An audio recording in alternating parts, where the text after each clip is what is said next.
trade deadline's really starting to get rocking, guys, and teams with their backs against the wall are deciding to pull the trigger. They're not waiting on Giannis anymore.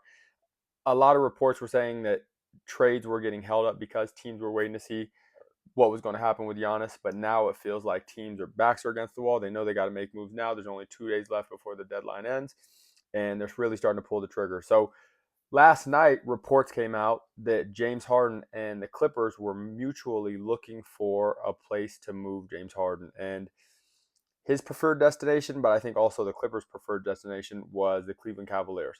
Now, I think that's a great option. If both of these, two parties are in agreement and they're ready to move on from each other, I think Cleveland makes a lot of sense, right? Especially when you think about him essentially being traded straight up for Darius Garland, right? The Cavaliers are in a open East. They had a great season last season. They've been struggling a little bit more this season with Darius Garland in and out of the lineup.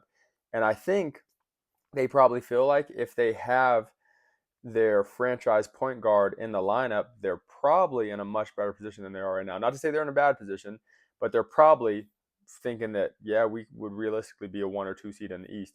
And I think that's fair to consider after winning 64 games last season. So for them, it's like we're in a win now situation with Donovan Mitchell in the prime of his career at 30 years old.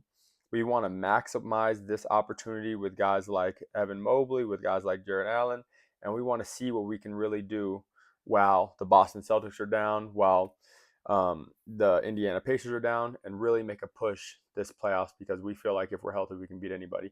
And not to mention, even though you're trading a 26-year-old for a 37-year-old, James Harden, even at 37, is a better player than Darius Garland is today. So, from Cleveland's perspective, I think with where Donovan Mitchell is at in his career and you trying to really maximize his time, that this is a great move. And not to mention James Harden, outside of that hamstring injury he dealt with in Brooklyn, has notably been one of the most reliable star players in the NBA over the past 15 years, right? Like if he's able to, he is playing in all the games, right? He's so reliable when it comes to that perspective. So from Cleveland's perspective, I think it makes sense. I think where the Clippers organization is thinking is that, listen, you guys have done a great job over the past 20 games. I think they're 17-3 over the past 20 games. But the reality is, with how rough the start of our season was, at best we're going to be a 7th seed.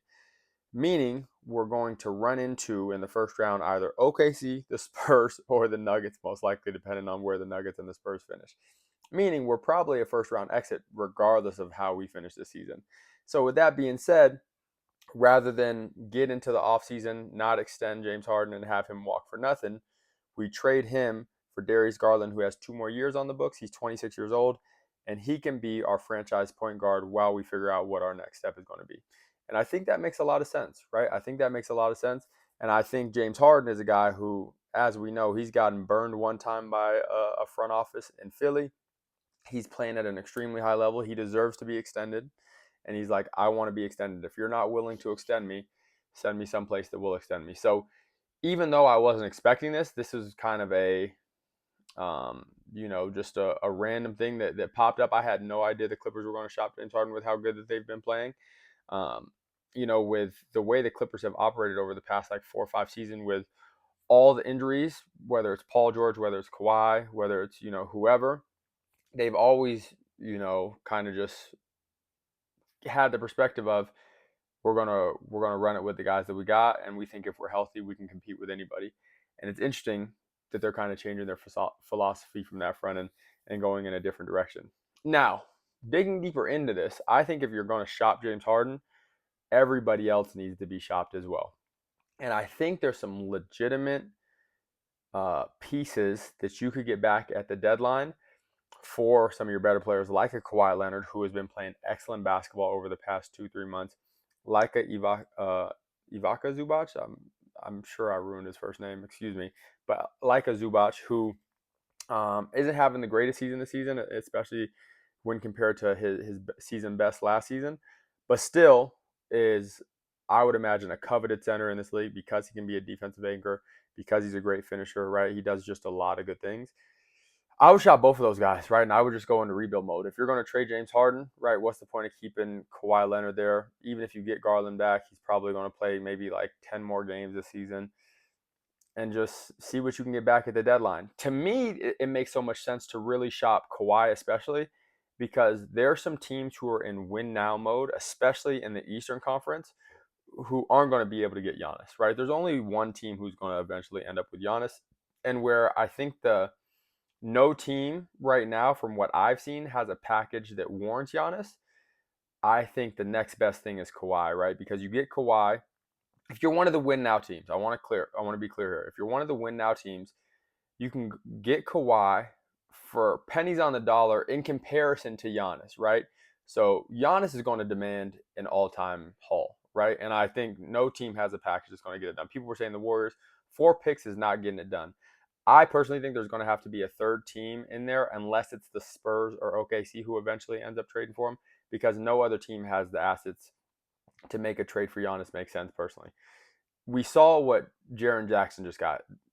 A trade package built around Jaren Jackson just brought in 3 first-round picks to the Grizzlies. You mean to tell me that Giannis is going to go for 4? Let's try 7.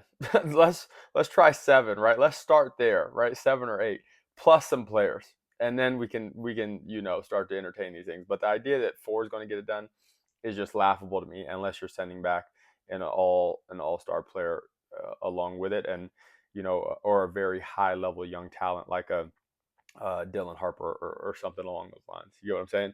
But back to my point. So so with the Clippers trading James Harden, if they do trade James Harden, I think you have to shop Kawhi. And teams that I think should really go for him that just won't have enough for Giannis, a team like the Knicks. You know what I'm saying? Now, the thing is, we all understand what Kawhi's injury history is, and you may very well only be trading for this playoff run, plus maybe next season, right? But we don't know. I'd like to think with the way he's looked that next season is going to be on the table as well. But after next season, for sure, we don't know what we're getting. Imagine a team like the Knicks if they were able to, swap Mikal Bridges plus like 2 picks, which I think they do have 2 picks, right? And that's why the Knicks don't work for Giannis, right? They don't have enough assets for Giannis. But a guy like Kawhi, who with his injury history isn't going to be valued on the market quite as high because you are only um, getting him for a year, maybe 2, right? I think the Knicks can manage that, right? Like you could take Bridges, right? You can trade Bridges in the offseason for 2 or 3 more first round picks because as a two-way guy, he's one of the most valuable role players in the NBA still. Right? He's not going for 5 again, but I think he could go for 2 or 3 again. You put him on a team that's a win now team. I think teams will still take that Mikal Bridges contract at about 25 million, and you get some assets in return for Kawhi, right? And you really begin to start that rebuild. And then who knows what you can get for Zubac? But I think centers are of premium right now, especially good centers, which Zubac is. I think you get a few more picks for him plus a few more guys, right? So to me, for the Clippers, if you're going to trade James Harden, it makes the most sense to trade all of those 3 guys. It's tough. Your backs are against the wall. There's only 2 more days, but I've seen deals get done very fast when the backs are against the wall. And I think if you were going to trade James Harden, you might as well trade the other 2. And I think the Knicks would be a great landing spot for Kawhi Leonard because the Knicks just aren't going to have enough to get Giannis, to be quite honest with you.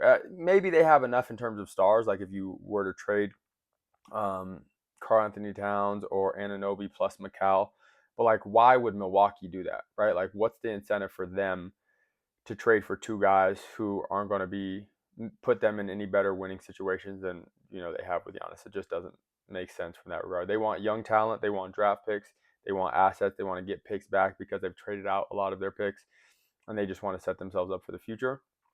So, I think for a team like the Knicks who has all the opportunity in the world this year to make a run, right? The East is wide open. I think that is a trade I would look for. Now, Detroit's heard whispers of we've heard whispers of Detroit maybe being in the running for Giannis. I don't think they'll pull the trigger. They're another team. If you could get off that Tobias Harris contract, taking Kawhi, the Miami Heat, if you could get off Tyler Hero, taking Kawhi, those teams who could legitimately make a run in the playoffs with a Kawhi Leonard are the teams that I would shop him to and just start that rebuild process now if I was the Clippers. But let me know what you guys think. I think it's crazy how quickly this is happening, and I think there's a lot more to come before Thursday.